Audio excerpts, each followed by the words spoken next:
अस्सलाम वालेकुम नाज़रीन, सिंध टेलीविजन न्यूज़ जे पारां मां आहियां जो मेज़बान फयाज़ नाइच। गुफ्तगू कयूं था पाक भारत लाॻापनि जे हवाले सां। इंतिहाई कशीदा सूरत हाल थी वई आहे, ख़ासि तरह उड़ी वारे वाक़े खां पोइ। छा प्रॉस्पेक्टस हिन मामले जा ऐं ॿिन्ही मुल्कनि वटि कहिड़ा कहिड़ा ऑप्शन्स आहिनि ऐं हेल्थ जेको ॿिन्ही तरफ़नि खां रद्द अमल आहे उनजो जाइज़ो वठंदासूं। टेलीफोन लाइन ते मौजूदु आहिनि मुल्क जा सीनियर सहाफ़ी ऐं नामयारा तर्जुमेगार जनाब तलत हुसैन साहब। तलत हुसैन साहब, सलाम वालेकुम। वालेकुम अस्सलाम जी। तलत हुसैन साहब, ये जो वाक़या हुआ है उड़ी का और उसके बाद का जो मंजरनामा है, इसको आप किस तरह एनालाइज करेंगे? देखिए जी, हालात तो ज़ाहिर है बहुत खराब हो चुके हैं। हिंदुस्तान ने उसके बाद जो अपनी तरफ से जो मुकदमा खड़ा किया है पाकिस्तान के खिलाफ, उसको अब वो उस पर अमल पैरा होना चाह रहा है। मुकदमा क्या है कि जी पाकिस्तान की सरजमीन से लोग आते हैं और वो दहशतगर्दी करते हैं।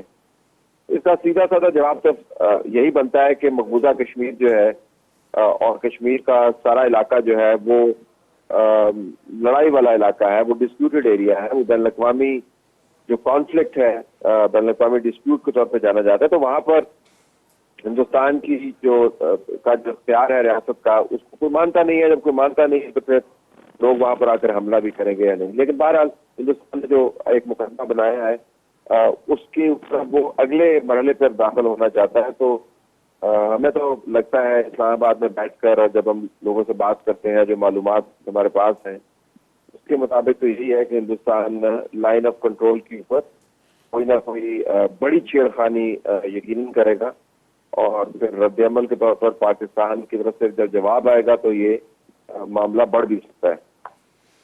अच्छा, ये जो हिंदुस्तान ये करना चाहता है तो उसके पास मोटिव क्या है? क्योंकि आज के दौर में ये तो सब जानते हैं कि पाकिस्तान एक न्यूक्लियर पावर है, उसको फतह करना तो हिंदुस्तान के बस की बात नहीं है, या उसके साथ इस तरह की छेड़खानी भी काफ़ी महंगी हो सकती है, पड़ सकती है। देखिए वैसे आप ज़ाहिर है खुद इन तमाम मामला को देखते हैं और मुझे ज़िम्मन वैसे ये भी कहना चाहिए कि मैं कभी कभी बड़े अपने अपने आप को समझता हूँ कि मेरे पास वो सलाहियत नहीं है। अगर मुझे सीधी जुबान आती होती तो मैं बेहतर अंदाज से ये तमाम मामला आपसे तमाम नाज़रीन के सामने रख सकता, लेकिन क्योंकि मेरी लिमिटेशन है, अगर मैं तौफीक दी तो किसी दिन मैं सीख भी लूंगा।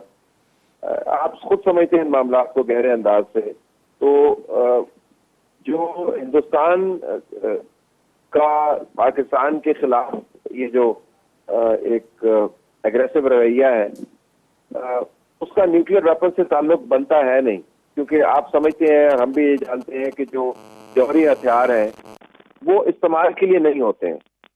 जब आप उनको इस्तेमाल करने का सोचते हैं या इस्तेमाल करने लगते हैं तो वो फिर जौहरी हथियारों का मकसद खत्म हो जाता है, वो तबाही के हथियार बन जाते हैं। जौहरी हथियारों का मकसद ही यही है कि आप अपने ऊपर तारी होने वाले खतरे को मुकम्मल तौर पर हावी ना होने दें, और अगर वो हावी हो रहा है तो फिर आप इसको इस्तेमाल करेंगे तो फिर मामला कहीं से कहीं चला जाएगा। हिंदुस्तान के पास भी जौहरी हथियार है, पाकिस्तान के पास भी जौहरी हथियार है, तो दोनों की सरहदें जुड़ी हुई है।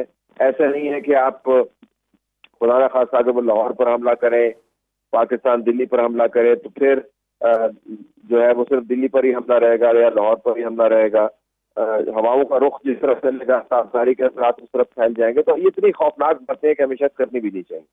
तो जौहरी हथियार चूंकि नाकाबिले इस्तेमाल है, लिहाजा हिंदुस्तान का ख्याल ये है कि उसके नीचे रह के ये पाकिस्तान के साथ लड़ाई कर सकता है। एक तो ये मामला है हिंदुस्तान का। दूसरा मामला, अगर हम सब जो तारीख के तालिब इल्म है जानते हैं कि तारीख में हिंदुस्तान पहली तारीख नहीं है जब उसकी मईशत बेहतर हुई, जब उसने सर उठाना शुरू किया तो फिर उसने इर्द गिर्द इलाकों को या अपने असर व रसूख में लाना चाहा या उन पर अपना तसल्लुत कायम रखना चाहा। हमने जापान की मिसाल देखी है, जंग अजीम से पहले भी, जंग अजीम के बाद भी। हमने जर्मनी की मिसाल देखी है, कैसर के नीचे भी, उसके बाद हिटलर के नीचे भी। हमने बहुत सारे, हमने इटली की मिसाल देखी है। तो जब रियासतें जो है, और उसके बाद अमेरिका की मिसाल भी देखी है, जब रियासतें ये समझती हैं कि अब उन्होंने मुआशी तौर पर अपने आप हालात पर काबू पा लिया है, तो वो फिर सर उठाती हैं। हिंदुस्तान ने भी यही किया है। उसने अपने इर्द गिर्द एक जो है नौकर रियासत जिसको हम कहते हैं, उसका एक घेरा रखा है। उसने नेपाल को जेर किया है, उसने मालदीव को जेर किया है, उसने बांग्लादेश के अंदर असर रसूख बनाया है, उसने अफगानिस्तान को अपने साथ मिलाया है। तो हिंदुस्तान वही कर रहा है अपनी तरफ से जो बड़ी कुव्वत जोम में आकर करती रही है तारीखी तौर पर। लेकिन ये जो हमारे डिफेंस एनालिस्ट अक्सर ये बातें करते हैं, लिखते भी हैं, बताते भी हैं कि हिंदुस्तान के अंदर इतनी जो है वो अलहदगी की तहरीकें चल रही हैं, वो वल्नरेबल है, और हिंदुस्तान जो है वो दुनिया का सबसे ज़्यादा गरीब जो हैं, पावर्टी से बिलो रहने वाले लोग कि अगर किसी एक मुल्क में रहते हैं तो वो हिंदुस्तान है। तो वहाँ पे अपना तबकाती हवाले से भी काफ़ी वो है। और फिर वो कहते हैं कि हिंदुस्तान के अंदर कास्ट सिस्टम की वजह से भी एक तीसरी उसकी अपना फॉल्ट लाइन है। तो हमें तो ये बताया जाता है हमारे डिफेंस एनालिस्ट की तरफ से कि हिंदुस्तान काफ़ी हवालों से वल्नरेबल पोजीशन में है। यकीनन हिंदुस्तान के अंदर जो खराबियां हैं उससे तो पर सभी इत्तेफाक करते हैं। उनके पास उतने लोग जो जब हिंदुस्तान आजाद हुआ था उतने ही लोग या उससे कहीं ज्यादा लोग जो है गुर्बत की लकीर के नीचे रहते हैं। और अगर आप $2 अमेरिकी वाला मयार अपनाएं तो कुव्वत खरीद है तो तकरीबन 800 मिलियन लोग जो है हिंदुस्तान के गुर्बत की लकीर से नीचे रहते हैं, जो पाकिस्तान से तकरीबन 4-5 गुना ज्यादा आबादी बनती है। हिंदुस्तान के अंदर जो अलहदगी पसंद तरीके हैं वो भी बहुत ज्यादा है। मनमोहन सिंह रिकॉर्ड पर रह चुके हैं कहते हुए कि हिंदुस्तान की तकरीबन हर बड़े इलाके के अंदर एक अलहदगी पसंद तहरीक है जो उनके माओइस्ट है वो सबसे बड़ा खतरा करार दिए जा चुके हैं इनके अपने तजिया निगारों के प्रति, और बाकी मामला भी है। लेकिन गुजारिश ये है कि इसके साथ साथ हिंदुस्तान ने अपनी मीशत को संभाला भी है। वो डिफेंस परचेजेस बहुत ज्यादा करता है, उसके पास फॉरेन एक्सचेंज रिजर्व है, दुनिया में अपना एक नाम बनाया है, उसने एक IT सेक्टर के जरिए काबू किया है। उसके उसके बेस्ट ब्रेन है दुनिया भर में फैले हुए हैं, उसकी लॉबी तगड़ी है, वो दुनिया से चीजें खरीदता है, वो कंज्यूमर मार्केट है। तो उसका हमें डिनाइल में भी नहीं रहना चाहिए। उसने एक अपना असर रसूख बनाया है अपने कामकाज को इस्तेमाल करके। तो तीसरी गुजारिश ये कि जो जंगे हैं जब वो होती है तो फिर उसमें ये नहीं देखते कि आपके पास गरीब कितने हैं और आपको फिर देखते कि आपके पास असला कितना है, आप जंग को सस्टेन कितना कर सकते हैं और आप डिफेंस परचेजेस कितने कर सकते हैं, आप दुनिया को अपने मौक़िफ़ के हवाले से बाहर कितना करा सकते हैं। तो इस तरह तो अमेरिका भी दुनिया के अंदर सबसे ज्यादा मकरूज मुल्क गिना जाता है। उनकी रियासतों के अंदर काले और गोरे के दरमियान तफरीक बहुत ज्यादा है, लेकिन उसने तो अमेरिका को प्रिवेंट नहीं किया दुनिया भर के अंदर अपना सिक्का जमाने के लिए जो कोशिश करते हैं या इंटरवेंशन करने के लिए कोशिश करते हैं। तो जंग के हालात में हिंदुस्तान के अंदर से ये तहरीकें उठेंगी, टूट फूट होगी, ये एक मेरे ख्याल में खुशफहमी है। हिंदुस्तान एक बड़ा दुश्मन है पाकिस्तान का, उसके पास इस्तेदाद भी है, और हमें हिंदुस्तान की जो खराबियां हैं जो मौजूद हैं उनको अपने फौरी दफाई तजदीयों के अंदर गड़बड़ नहीं करना चाहिए, क्योंकि उससे हिंदुस्तान की पॉलिसी पाकिस्तान के हवाले से तब्दील नहीं होगी। अच्छा, हिंदुस्तान की पॉलिसी की आपने बात की, मनमोहन का हिंदुस्तान भी हमने देखा और अब वाजपेयी का हिंदुस्तान है। इसमें आपको थोड़ा फ़र्क महसूस होता है कि हिंदुस्तान की पॉलिसी के अंदर फ़र्क है? क्योंकि आमतौर पर ये कहा जाता है कि वहाँ पे पॉलिसीज़ की सस्टेनेबिलिटी रहती है, क्योंकि वहाँ पे एक स्ट्रॉन्ग ब्यूरोक्रेटिक सिस्टम है और जिसकी वजह से वो सस्टेन करते हैं अपनी पॉलिसीज़ को। देखिए, हिंदुस्तान का एक 2-3 चीजें हैं जो जिसके ऊपर हिंदुस्तान में सियासी जमातों के दरमियान इत्तेफाक राय पाया जाता है, चाहे उसको माने या ना माने। और पाकिस्तान के खिलाफ सख्त ही रवैया रखना इस कौमी इत्तेफाक राय का एक हिस्सा है। उस इत्तेफाक राय को ज्यादा सख्त करने में जनरल परवेज मुशर्रफ की जो करगिल का ऑपरेशन था उसने बड़ा कारनामा अंजाम दिया। कोई जमाना था कि हिंदुस्तान के अंदर जो जनूब और शुमाल की तफरीक है, यानी साउथ और नॉर्थ की तफरीक है, वो जानी जाती थी। लोग कहते थे कि साउथ वाले जो हैं वो लोग जो हैं वो नॉर्थ की पॉलिसी से इत्तेफाक नहीं करते, ज्यादा फ्रेंडली है। करगिल के बाद ये साउथ और नॉर्थ की तफरीक जो है शुमाल और जनूब खत्म हो गई और सबने कहा कि पाकिस्तान के साथ हमने यही रवैया इख्तियार करना है। बीजेपी के आने के बाद ये तब्दीली यकीनन आई है कि बीजेपी की तमाम सियासत जो है वो हिंदू एक्सट्रीमिज्म की फिलॉसफी के साथ नथी है। जिस तरह हिटलर ने खारजा पॉलिसी को अपनी जो अंदरूनी ताकत हासिल करने के लिए इस्तेमाल किया, जो मोदी सरकार है वो वही फॉर्मूला इस्तेमाल कर रही है। उनकी तनकीद कांग्रेस के ऊपर क्या रही है कि जी ये जुबान दांतों के अंदर रख के बोलते हैं, ये खुल के बात नहीं करते, ये हिंदू होने पर शर्मिंदा है, ये हिंदुस्तान इतनी बड़ी रियासत है और ये चूहों की तरह बिहेव करते हैं, हम आएंगे हम छाती फुलाएंगे, 58 इंच की मेरी छाती है, मोदी साहब खुद कहते फिरते हैं, हम मजा चिखाएंगे। तो इनकी जो बीजेपी की सियासत है वो एक्सट्रीमिज्म के अंदर गुंधी हुई है।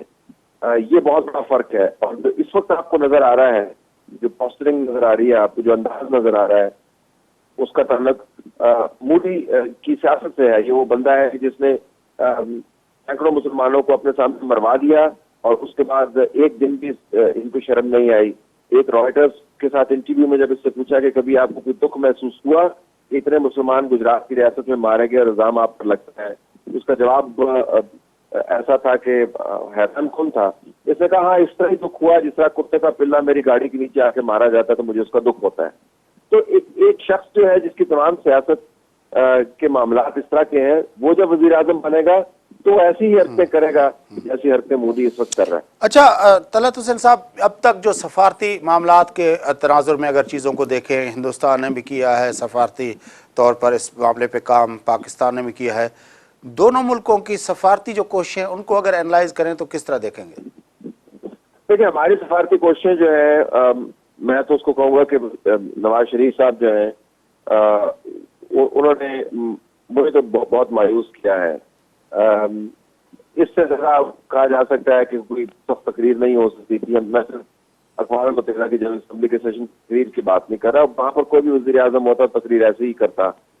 वो तो मैं बल्कि आज देख रहा था बिलावल भुट्टो सरदारी साहब का जो ट्वीट है, अगर वो वजीर आजम होते तो वो न जाने कैसी तकरीर करते। ट्वीट के अंदर वो कह रहे हैं कि हिंदुस्तान का मीडिया जो मर्जी कहे, पाकिस्तान के अंदर जो सख्त रवैया रखने वाले लोग हैं वो जो मर्जी कहें, जो नॉन स्टेट एक्टर हैं वो जो मर्जी कहें, मीडिया जो मर्जी कहे, पाकिस्तान हिंदुस्तान के लोग हम चाहते हैं। तो अगर बिलावल भुट्टो सरदारी साहब वो तकरीर कर रहे होते तो न जाने कैसी तकरीर करते। नवाज शरीफ साहब ने बस तकरीर की जैसी जैसी हो सकती थी। असल मामला ये है कि खारजा पॉलिसी के अहम अमूर, हिंदुस्तान को कैसे टैकल करना है, हिंदुस्तान के साथ लॉन्ग टर्म आपने पॉलिसी कैसे बनानी है, इसके ऊपर नवाज शरीफ साहब ने या तो बहुत जल्दबाजी का मुजाहरा किया कि मोदी साहब को अपने घर में बुलवा लिया, जिस तरह वो बड़े उनके जाती मेहमान हैं, कभी मिठाइयां भेज रहे हैं, या फिर मुकम्मल तौर पर ये पॉलिसी जो है वो आर्मी के हैंड ओवर कर दी, चले आप ही संभाले। और जब बहरान आया तो फिर तकारीर के जरिए वो दरमियाना रास्ता इख्तियार करने लगे। वजीर खारजा नवाज शरीफ साहब ने बनाया नहीं है, वजारत खारजा है उसको उसका बेड़ा गर्क करके रखा हुआ है नवाज शरीफ साहब ने। तो अगर ये जो इदारे हैं जिनके जरिए आपको सफारतकारी करनी होती है, अगर वो मुजमहिल हालत में हो, अगर वो गैर मुतहर्रक हो, अगर उनमें जान ना हो, और वो एक जैसे बहुत काबिल इज्जत है सताजदीन साहब और तारिक फातमी साहब, लेकिन मिला के दोनों की उम्र कम से कम 180 साल बनती है। अब आपको आजकल के दिनों में ऐसे वजीर खारजा चाहिए या ऐसे लोग चाहिए जो डायनामिक हो, जो ट्रैवल कर सकें, जो आगे पीछे जा सकें, जो सोच। तो नवाज शरीफ साहब ने नहीं किया। लिहाजा अब जब सफारतकारी की जरूरत पड़ी है तो आप देख रहे हैं तमाम का तमाम जोर जो है वो वजीर आजम की एक तकरीर पर है। तो वो तकरीर उन्होंने ये की, इत्तेफाक की बात है कि हिंदुस्तान के अंदर मामला से बने उड़ी का अटैक हो गया तो उनको तकरीर का मौका मिल गया, वरना हमारी क्या सफारतकारी होती। हमने जो इनवाइस भेजे हैं वो किस किस्म के इनवाइस भेजे हैं, दूसरी जमातों को इग्नोर किया है। तो मेरे ख्याल में हमारी अपनी बहुत ज्यादा कोताही है जिसकी वजह से हिंदुस्तान की सफारतकारी आपको तनुमंद और बहुत तगड़ी नजर आती है। अच्छा, ये जो डोजियर का मामला है जो अपना बांग की मूंग के हवाले किया गया, उससे पहले जब केरी से मुलाकात हुई उसके हवाले किया गया, चाइनीज़ जो है उसके हवाले किया गया, तो ये और सिक्योरिटी काउंसिल के जो परमानेंट मेंबर हैं उनके हवाले किया गया। आपके ख्याल में पाकिस्तान अब जो ये डोजियर लेके पूरी दुनिया से को ये कोशिश कर रहा है उस बात पे कन्विंस करने की कि हिंदुस्तान जो इल्ज़ाम लगा रहा है कि उधर हमारी मदाखलत है, तो हिंदुस्तान ख़ुद पाकिस्तान के अंदर मदाखलत कर रहा है, इस डोजियर की क्या इम्पोर्टेंस बन सकती है? देखिए, डोजियर की इस हद तक तो महदूद इम्पोर्टेंस है कि दुनिया को पता है कि एक मुल्क जो है वो इन मामला को इग्नोर नहीं कर रहा पाकिस्तान, और वो बार बार याद दहानी करवा रहा है। और कश्मीरियों की क्योंकि अपनी नुमाइंदगी बैन अवी तौर पर सफारतकारी के हवाले से किसी जगह पर नहीं है। हिंदुस्तान ने उनकी शक्लो हरकत के ऊपर कदम लगाई हुई है, उनकी हाथ पांव बांधे हुए हैं, उनको बाहर ट्रैवल नहीं करने देते, पासपोर्ट या जारी नहीं करते हैं, या उसके ऊपर वीजे नहीं लगने देते। इस वजह से कश्मीरियों की बैन अवी तौर पर नुमाइंदगी पाकिस्तान बहुत अच्छी तरीके से कर रहा है, लेकिन इसका महदूद इम्पैक्ट होगा। इसमें हिंदुस्तान ने जो बराबर में मुकदमा खड़ा किया हुआ है कि पाकिस्तान की सरजमीन से दहशतगर्दी होती है, उसको हम सही तरीके से काउंटर नहीं कर पा रहे। हमें उसके ऊपर बहुत सोच विचार के साथ जो दूरस्थ नताइज वाली पॉलिसी है वो अपनानी चाहिए थी। मसलन हमें ये आर्गूमेंट बिल्ड करना चाहिए था कि कश्मीर के अंदर जो कुछ होता है वो दहशतगर्दी के खबरे में एक तो आता नहीं है। तो कश्मीर एक डिस्प्यूटेड एरिया ऐसे ही है कि जिसमें जमीन का टुकड़ा जिसके ऊपर झगड़ा हुआ हो, उस जमीन के टुकड़े के ऊपर कभी एक शख्स आकर आ देता है अपना निशान, कभी दूसरा शख्स लगा देता है, कभी उनके दरमियान लड़ाई झगड़ा भी हो जाता है। तो कश्मीर हिंदुस्तान का हिस्सा नहीं है। पाकिस्तान को ये मुसलसल एक रवैया अपनाना चाहिए था। लेकिन अपना तलत हुसैन साहब, मुंबई जैसे वाकयात भी तो रिकॉर्ड का हिस्सा है, उसमें तो हम नहीं कह सकते ये इस आर्गूमेंट को। सही कहते हैं, मुंबई जैसे वाकयात रिकॉर्ड का हिस्सा है। हमारे मैंने कारगिल का जिक्र किया, मुंबई का भी जिक्र मुझे करना चाहिए था।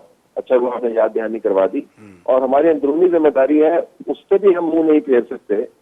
हमें इन ग्रुप्स को कंट्रोल करना है, लेकिन इसके साथ साथ हमें ये भी देखना है कि ये ग्रुप्स बहुत सारे ममालिक की सरजमीन पर ऑपरेट करते हैं। हमारे खिलाफ हिंदुस्तान मुकदमा बनाता है, वो ये बनाता है कि इन ग्रुप्स को रियासत की सरपरस्ती हासिल है। इसके ऊपर हमें काम करने की जरूरत थी और अभी भी है।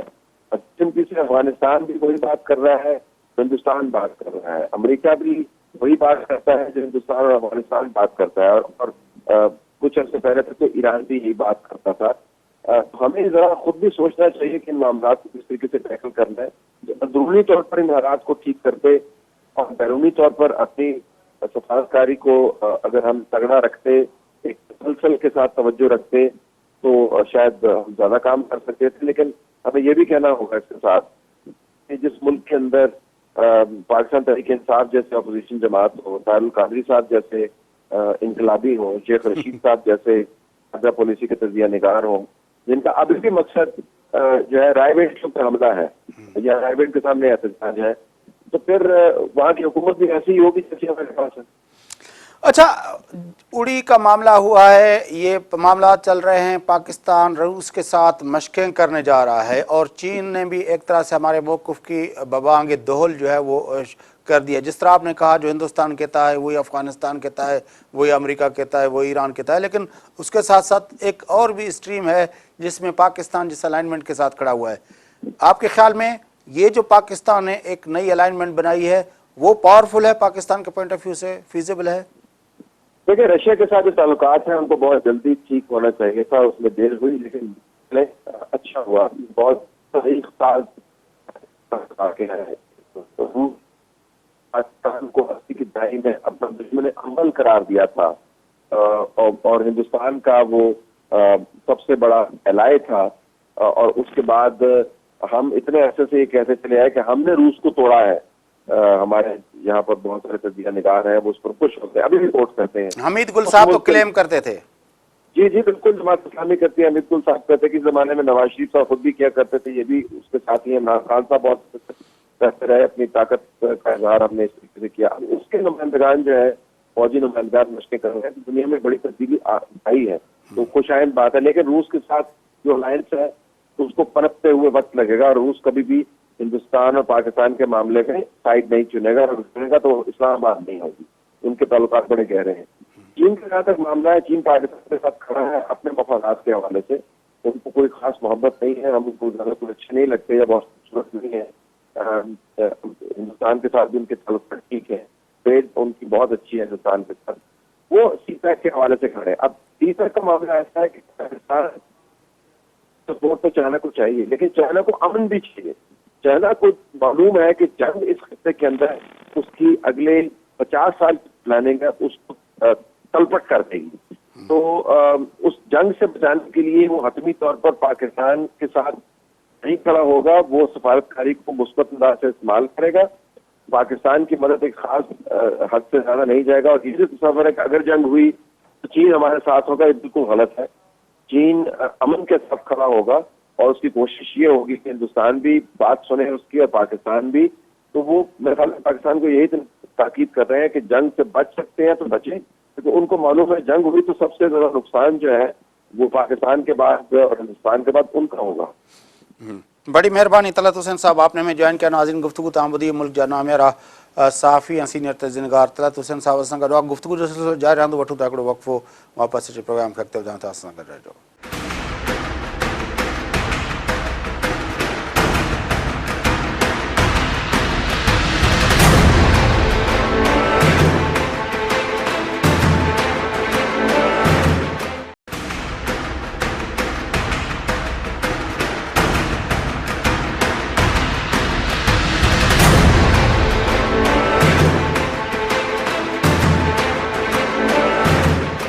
वेलकम बैक नाज़रीन, अचो प्रोग्राम जे सिलसिले खे अॻिते वधायूं। गुफ़्तगू कयूं था पाकिस्तान ऐं हिंदुस्तान जी चिकताण जे पस मंज़र में।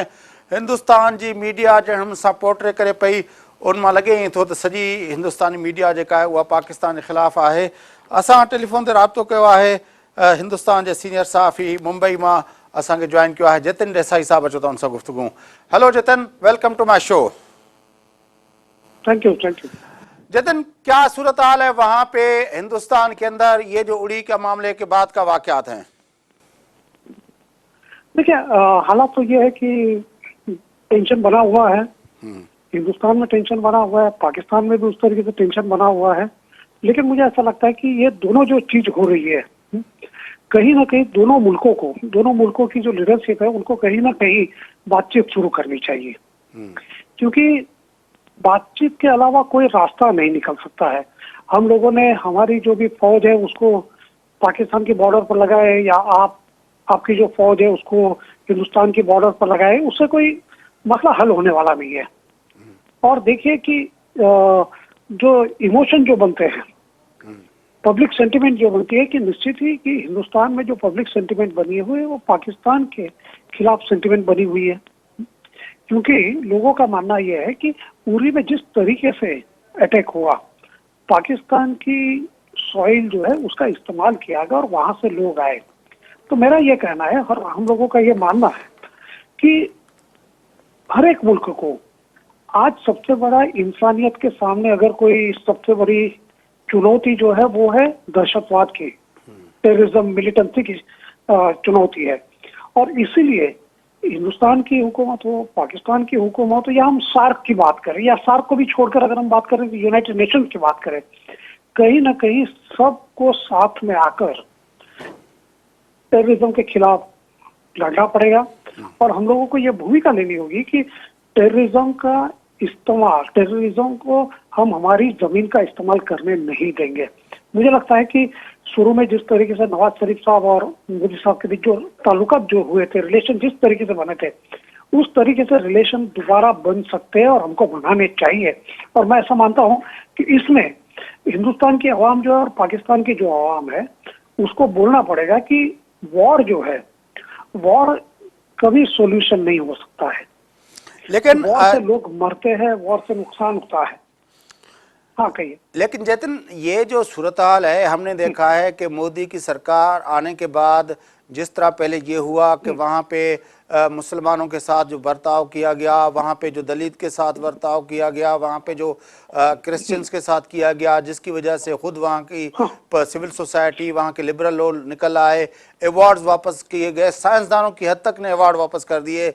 फिर मोदी ने जो है वो बांग्लादेश में गए पाकिस्तान के खिलाफ, फिर यूएई में गए पाकिस्तान के खिलाफ, हर जगह वो पाकिस्तान के खिलाफ बातचीत करते रहे, इंतहाई गैर जिम्मेदाराना अंदाज में बात करते रहे। फिर कश्मीर के अंदर इस वक्त जो हुई है, जो इंडियन हेल्ड कश्मीर है, उसके अंदर जो भारतीय अफवाज के मजालिम जो है वो जिस तरह से बढ़ रहे हैं, तो रद्दमल तो होगा। आप किस तरह इसको मतलब वो किया जाए? नहीं, देखिए कि कश्मीर में जो हो रहा है उसको हमने भी उसको अपोज किया है। कश्मीर में जो चल रहा है, जिस तरीके से लोग मारे गए, पैलेट गन का इस्तेमाल है, उसको हम भी विरोध कर रहे हैं। यहाँ की हिंदुस्तान की जो सिविल सोसाइटी है, हिंदुस्तान की जो अपोजिशन पार्टीज है, उन सब उनको विरोध कर रहे हैं। आपने पहले जो जिक्र किया दलित वो सबको लेकर अवार्ड वगैरह लोगों ने वापस किए, लेकिन मुझे ऐसा लगता है कि उससे हम पुरानी बात पे नहीं जाना चाहिए। इस तरीके से देखिए, मुझे मेरा ये कहना है कि आपने हिंदुस्तान की 10 बात बताई, मैं पाकिस्तान की 10 बात गिना सकता हूँ, इससे रास्ता क्या निकलेगा?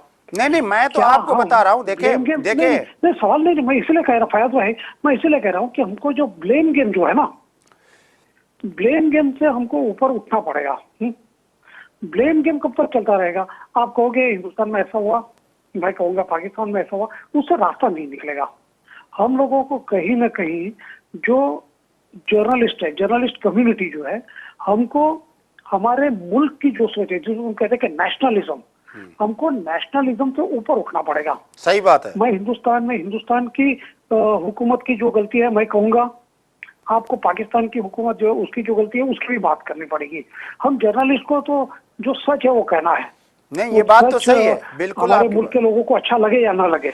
नहीं, ये बात इसलिए मैं मेरा ये कहना है कि एज ए जर्नलिस्ट हमको ये देखना पड़ेगा कि अगर मान लीजिए कि हिंदुस्तान और पाकिस्तान में वॉर होने की कोई संभावना मुझे नहीं लग रही है, कि लेकिन मान लीजिए अगर होता है तो उससे नुकसान किसको होगा? तो आम आदमी जो है, आम आदमी को मरना है, आम आदमी को फेस करना है।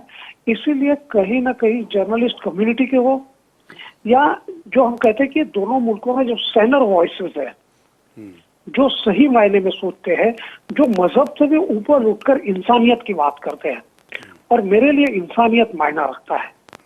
इंसानियत को मानने वाले पाकिस्तान में भी है, इंसानियत को मानने वाले हिंदुस्तान में भी है, इंसानियत के खिलाफ बात करने वाले पाकिस्तान में भी है, इंसानियत के खिलाफ बात करने वाले हिंदुस्तान में भी है। इसीलिए हम लोगों को ये देखना पड़ेगा ऐसे जो लोग हैं उनको कैसे हम आइसोलेट कर सकते हैं। लेकिन मैं ब्लेम गेम में नहीं जा रहा। देखिए, मैं ब्लेम गेम में नहीं जा रहा, मैं एक रियलिटी की तरफ आपकी तवज्जो दिलाना चाहता हूं, क्योंकि हमने देखा है लास्ट टाइम जब आपकी और हमारी बात हुई थी, आपको पता है आपने खुद कहा था कि बीजेपी की हुकूमत जो पहले बनी थी, अपना वाजपेयी साहब की जो हुकूमत थी और अब जो मोदी साहब की हुकूमत है, बीजेपी की दोनों हुकूमतों में जमीन आसमान का फर्क है। क्योंकि वाजपेयी जो थे, आपने खुद कहा था कि वो एक पोएटिक अपना उसका दिल था, तो वो चीज़ों को दूसरी तरह देखते थे। उसकी जगह मोदी जो है वो इंतहाई एग्रेसिव किस्म के हिंदू शावनिस्ट हैं, तो वो दूसरी तरह देखते हैं। मैं तो ये बताना चाह रहा हूं कि अगर कारगिल हुआ था तो हमने भी अपने जो हुई थी उस पे उसको हम पाकिस्तान के पॉइंट ऑफ व्यू से वो दूसरी तरह देखते हैं। लेकिन इस वक्त रियलिटी ये है कि पाकिस्तान का जो वजीर आजम है उसका एक पुराना ट्रैक रिकॉर्ड है, वो मुसलसल हिंदुस्तान के साथ ताल्लुकात को बेहतर करने के हवाले से यहाँ पे उस पर क्रिटिसिज्म हो रही है। उसके अगेंस्ट वहां पे जो प्राइम मिनिस्टर है, उस प्राइम मिनिस्टर के ऊपर ये क्रिटिसिज्म हो रही है कि वो कश्मीर में लोग मरवा रहा है, वो जो है दलित के साथ ये कर रहा है, वो मुसलमानों के साथ वो ये कर रहा है, वो पाकिस्तान के खिलाफ एग्रेसिव है, उस पर उस तरह की तनकीद हो रही है। तो मैं कहता हूं कि रियलिटी ये है कि हमारे प्राइम मिनिस्टर के ऊपर पाकिस्तान के अंदर तनकीद हो रही है कि वो बहुत ही सॉफ्ट है हिंदुस्तान के साथ। उसके बरक्स मोदी पे जो तनकीद हो रही है वो ये है कि वो कश्मीर के अंदर लोग मरवा रहा है।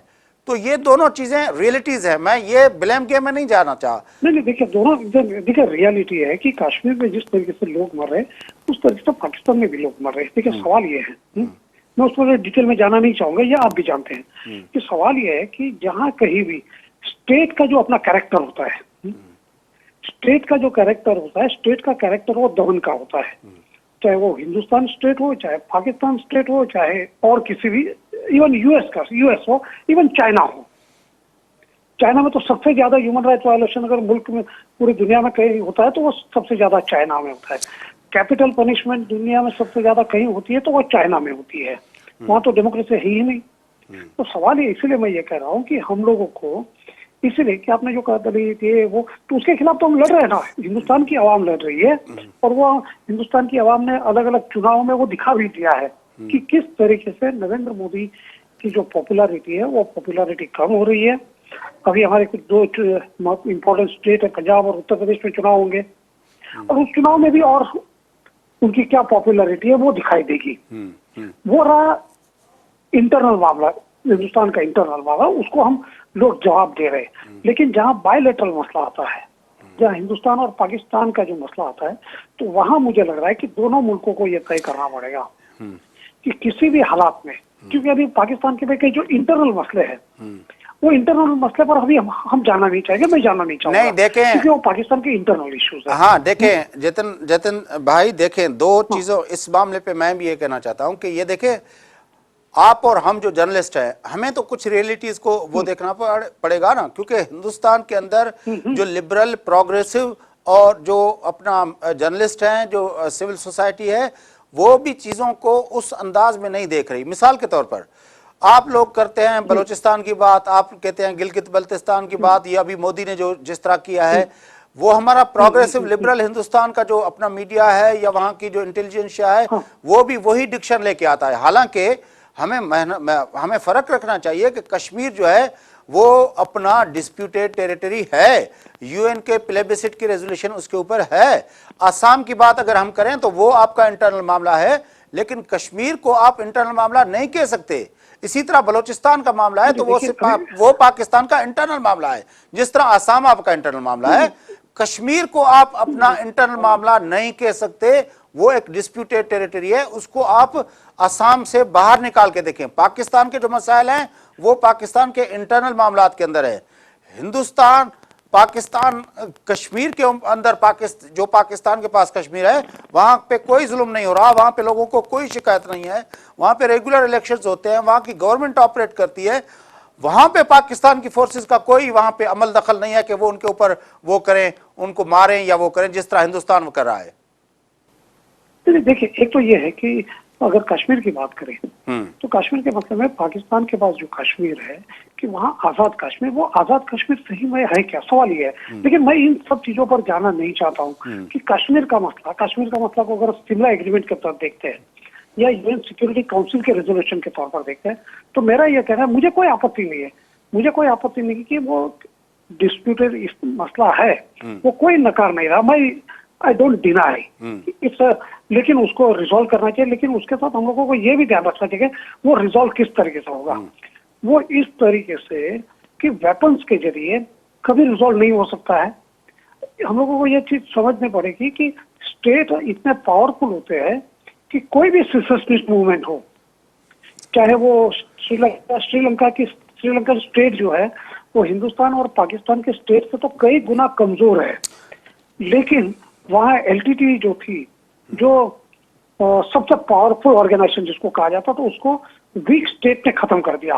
तो उस तरीके से कि सेसेशनिस्ट मूवमेंट आज के हालात में, जिस करंट ग्लोबल सिनारियो, जब तक उसको इंटरनेशनल कम्युनिटी उसके साथ जब तक खड़ी नहीं रहेगी, तब तक आजाद कोई नहीं हो सकता। यह ग्रांड, यह लेकिन जतिन कश्मीर की बात हो चाहे बलूचिस्तान की बात हो, जतिन देखें, हमने कि हम लोगों को लोगों की जो एस्पिरेशंस है, वो चाहे हिंदुस्तान के लोगों के हो, कश्मीर के हो, असम के हो या मुंबई के हो, या पाकिस्तान में बलूचिस्तान के हो, कराची के हो या इस्लामाबाद के हो, सिंध के हो या खैबर पख्तूनख्वा के हो, लोगों के एस्पिरेशंस जो है, लोगों की उम्मीदें काफी बड़ी है सरकार के वास्ते कि हमारे ये मसले जो सरकार को हल करना चाहिए, और एवरीवन वांट्स टू प्रोग्रेस, हर एक को अपनी तरक्की करनी है। लेकिन तो जतिन, तरक्की किस तरीके से, वो मेरे लिए लेकिन जतिन आपको याद होगा कि हमने लास्ट टाइम बात की थी जब शर्मुल शेख में मनमोहन और गिलानी मिले थे, उस वक्त भी हमने बात की थी। उस वक्त से लेकर अब तक हम बात करते आ रहे हैं। पाकिस्तान हमेशा कहता है कि कश्मीर समेत सब मामलात पे आप हमारे साथ बातचीत करें, हम बातचीत को कभी भी डिसकंटिन्यू ना होने दें। ये शर्मुल शेख में मनमोहन गिलानी मुलाकात में तय हुआ था कि ये टेररिज्म अलहदा मामला होगा, उसकी वजह से बातचीत की डिसकंटिन्यू नहीं होगी।